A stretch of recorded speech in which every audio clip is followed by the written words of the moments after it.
Good morning everyone, welcome to civil services study. ये practice set number 2 है UPPSC PCS के लिए।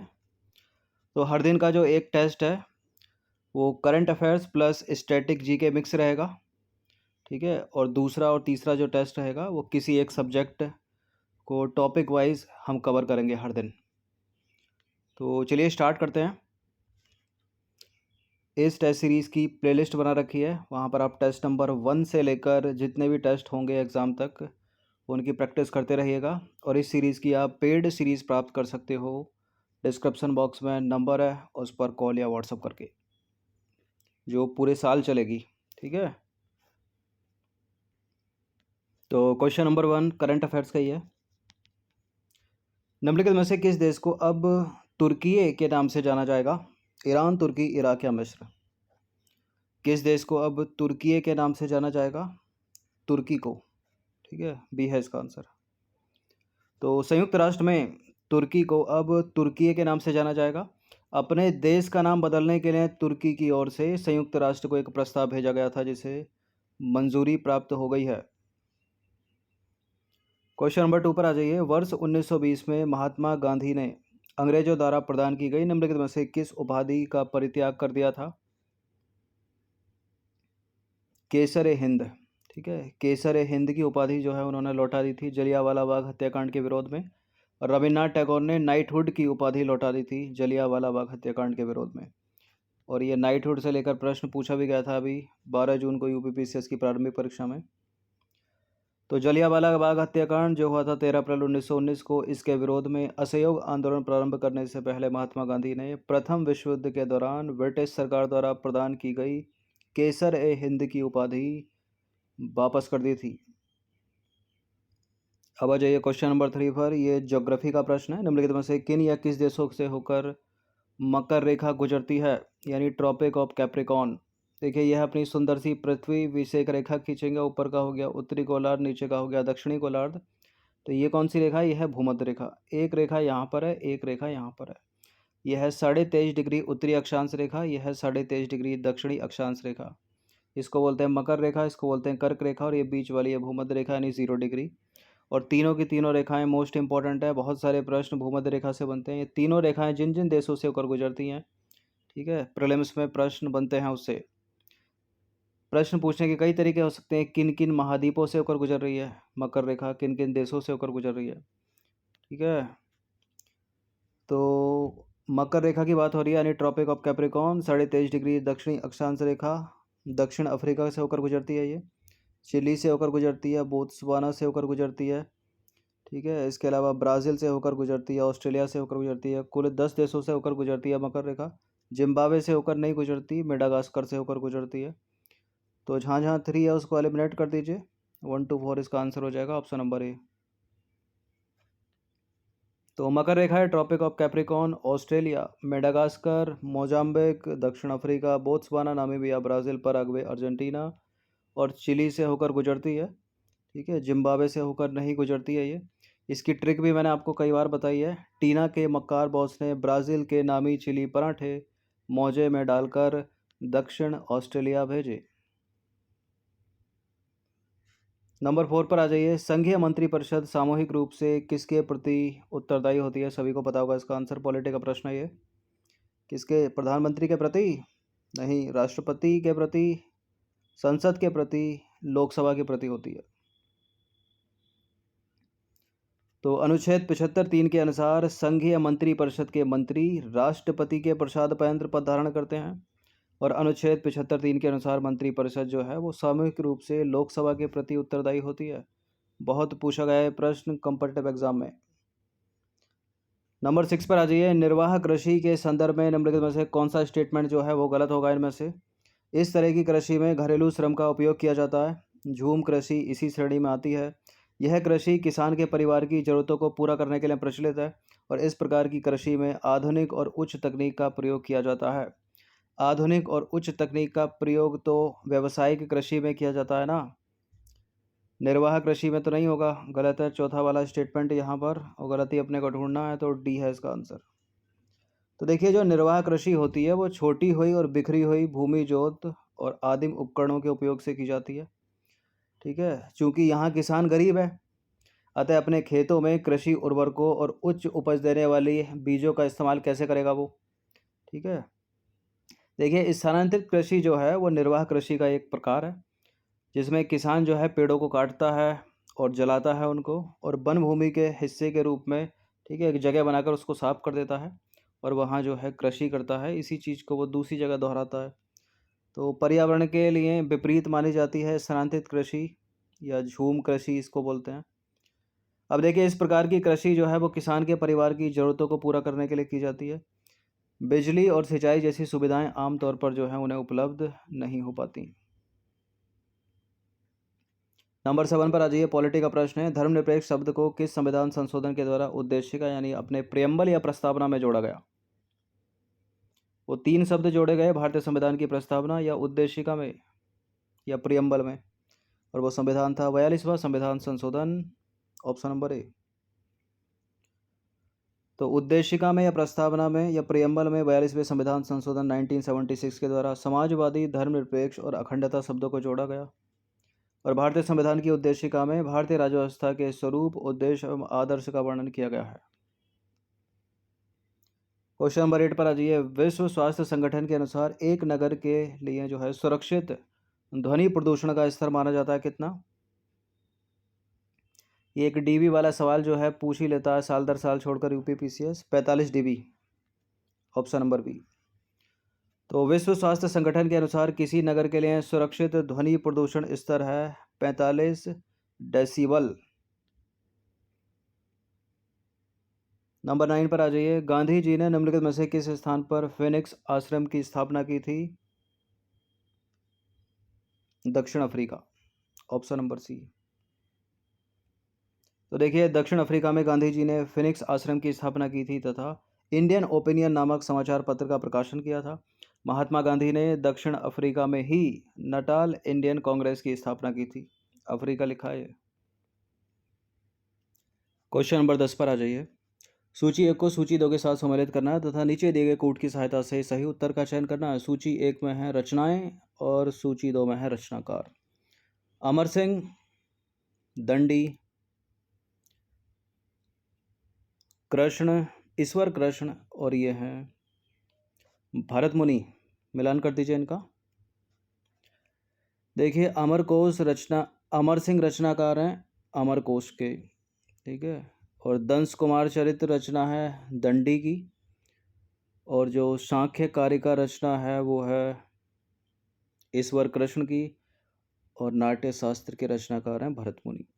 तो ए का 2, बी का 1। एलिमिनेशन मेथड को अपनाएंगे। ए का 2 दो में है यहाँ पर, तो बी को हटा दीजिए, डी का हटा दीजिए। ए का 2, बी का 1, और सी का है 4 और डी का है 3, तो ए आंसर करेक्ट हो जाएगा। तो अमर सिंह रचनाकार हैं अमरकोश के, दंडी रचनाकार हैं दंश कुमार चरित्र, और ईश्वर कृष्ण रचनाकार है सांख्य कारिका के, भरत मुनि रचनाकार है नाट्यशास्त्र। क्वेश्चन नंबर 11 पर आ जाइए। निम्नलिखित में से कौन वेदांग नहीं है? शिक्षा, व्याकरण, सोरठा, छंद। तो वेदांगों की संख्या कितनी है? 6 हैं वेदांग, ठीक है। शिक्षा है, व्याकरण है, छंद है, ठीक है, सोरठा नहीं है। तो वेदों को सही ढंग से समझने के लिए वेदांगों की रचना हुई। इनकी कुल संख्या कितनी है? 6 हैं ये। शिक्षा, कल्प, व्याकरण, निरुक्त, संध, छंद और ज्योतिष, ठीक है। ऑप्शन में आए सोरठा तो वो नहीं है, दोहा आ जाए तो वो भी नहीं है, ठीक है। शिक्षा, कल्प, व्याकरण, निरुक्त, छंद, ज्योतिष। सूची 1 को सूची 2 के साथ सम्मिलित कीजिए। नीचे दिए गए कूट की सहायता से सही उत्तर का चयन कीजिए। यह है क्षेत्र और यह है रचयिता।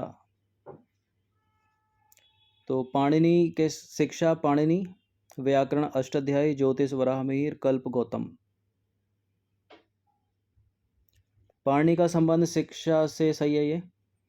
अष्टाध्यायी व्याकरण ये भी सही है। वराहमिहिर ज्योतिष, आर्यभट्ट होते तो वो भी ज्योतिष, ठीक है। गौतम कल्प तो सुमेलित ही है सारे के सारे। 1 2 3 4 होना चाहिए कोई ऑप्शन, ठीक है। 1 2 3 4 ऑप्शन नंबर सी।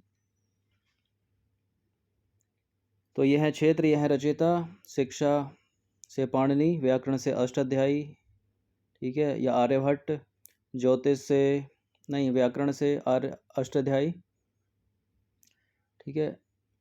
और वराह मिहिर जो है और आर्यभट्ट हो गए वो ज्योतिष से, और गौतम हो गए कल्प से।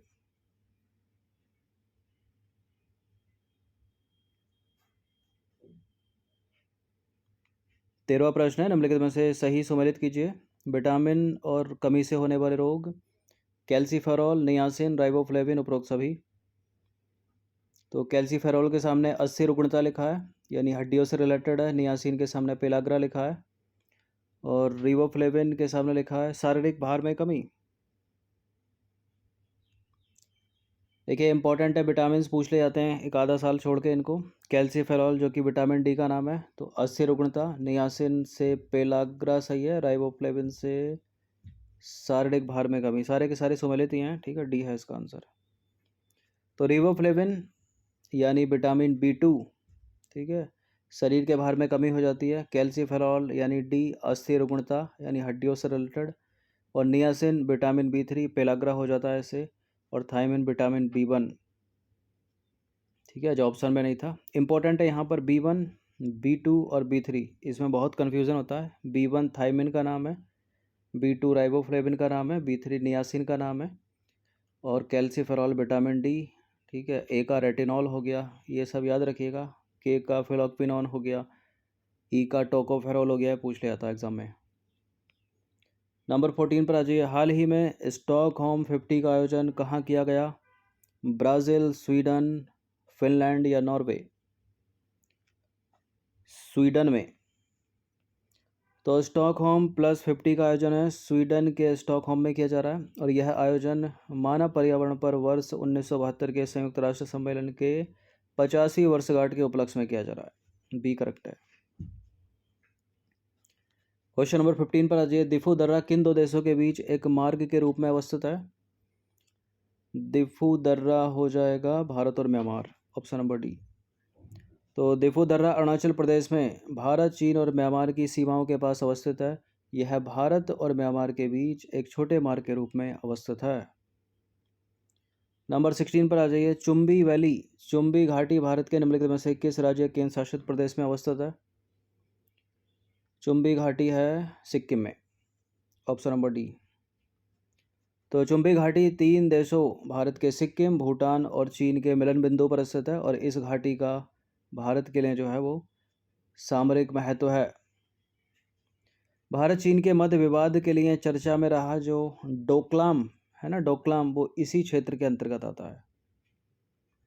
नंबर 17 पर आ जाइए। निम्नलिखित में से कौन पेपरलेस कार्यप्रणाली को अपनाने वाली देश की पहली विधानसभा है? यह है नागालैंड की विधानसभा। तो नागालैंड राज्य की विधानसभा पेपरलेस कार्यप्रणाली को अपनाने हेतु नेशनल ई विधा एप्लीकेशन, ठीक है, कार्यक्रम को लागू करने वाली भारत की पहली जो है विधानसभा है किसी राज्य की। कब मनाया जाता है अंतर्राष्ट्रीय वन दिवस? एक आधा दिवस जो है एग्जाम में पूछ लिया जाता है, इस बार तो 2 पूछे गए थे, ठीक है। एक सीधा सीधा ओजोन दिवस पूछा गया था, और एक मैच करने के लिए पूछा गया था। अंतर्राष्ट्रीय जैव विविधता दिवस भी था उसमें, विश्व मृदा दिवस भी था उसमें, ठीक है। देखा जाए तो उन चारों के 4 ऑप्शन देख लो, और एक वो अलग से देख लो, तो टोटल जो है 5 दिवस पूछे गए थे। 2 प्रश्नों में 5 दिवस। अंतर्राष्ट्रीय वन दिवस है 21 मार्च का, ठीक है, और जल दिवस है 22 मार्च का। तो 21 मार्च को वैश्विक स्तर पर अंतर्राष्ट्रीय वन दिवस का आयोजन किया जाता है। और संयुक्त राष्ट्र महासभा ने वर्ष 2012 में 21 मार्च को अंतर्राष्ट्रीय वन दिवस के रूप में मनाए जाने की घोषणा की थी। क्वेश्चन नंबर 19 पर आ जाइए। हाल ही में किसके द्वारा प्रदूषणकारी वस्तुओं के आयात पर विश्व का पहला कार्बन डाइऑक्साइड यानी CO2 उत्सर्जन शुल्क लगाने का निर्णय लिया गया है? यूरोपियन यूनियन के द्वारा, ऑप्शन नंबर सी। तो हाल ही में यूरोपीय संघ के देशों के द्वारा प्रदूषणकारी वस्तुओं के आयात पर विश्व का पहला कार्बन डाइऑक्साइड उत्सर्जन शुल्क लगाने का निर्णय लिया गया है। देखिए वर्ष 2020 में यूरोपीय संघ द्वारा उर्वरक, एल्युमिनियम, स्टील, सीमेंट और विद्युत के आयात पर कार्बन डाइऑक्साइड उत्सर्जन लागत को लागू करने का प्रयास किया जा रहा है। और इस शुल्क को लगाने का उद्देश्य है यूरोपीय उद्योग की रक्षा करना, क्योंकि यूरोपीय बाजार कमज़ोर पर्यावरण नियमों वाले देशों में निर्मित सस्ते सामानों से भरा पड़ा है, इसीलिए सी करेक्ट है। 20वां प्रश्न है, अंतिम प्रश्न है। एक अभियान है मेरी पॉलिसी मेरे हाथ। इसके संदर्भ में दो कथन है यहाँ पर, बताने के इनमें से कौन सा करेक्ट है। मेरी पॉलिसी मेरे अभियान प्रधानमंत्री फसल बीमा योजना का हिस्सा है और यह किसानों व बीमा कंपनियों के बीच विश्वास बनाए रखने का एक प्रयास है। बिल्कुल ये करेक्ट है, दोनों के दोनों स्टेटमेंट। अभी हाल ही में भारत के प्रधानमंत्री ने कर्नाटक में जो है इस अभियान की शुरुआत की। तो हाल ही में कर्नाटक के हसन ज़िले में मेरी पॉलिसी मेरे अभियान जो है लॉन्च किया गया है। और मेरी पॉलिसी मेरे हाथ अभियान है, ठीक है। प्रधानमंत्री फसल बीमा योजना का हिस्सा है और इस अभियान का उद्देश्य देश के सभी किसानों को अपनी फसलों का बीमा करने हेतु प्रेरित करना है। और इस कार्यक्रम के तहत प्रधानमंत्री फसल बीमा योजना के तहत बीमा लेने वाले प्रत्येक किसान को पॉलिसी के दस्तावेज जो है उसके दरवाजे पर उपलब्ध कराए जाएंगे। तो मेरी पॉलिसी मेरे हाथ अभियान की शुरुआत कहाँ से की गई है? कर्नाटक के हसन ज़िले से, ठीक है। यह अभियान हिस्सा है प्रधानमंत्री फसल बीमा योजना का। तो इससे रिलेट करके प्रश्न जो है पूछा जा सकता है, याद रखिएगा। तो ये 20 प्रश्न थे प्रतिदिन वाले, इनकी प्रैक्टिस कर लीजिएगा और हर दिन प्रैक्टिस करते रहें। धन्यवाद।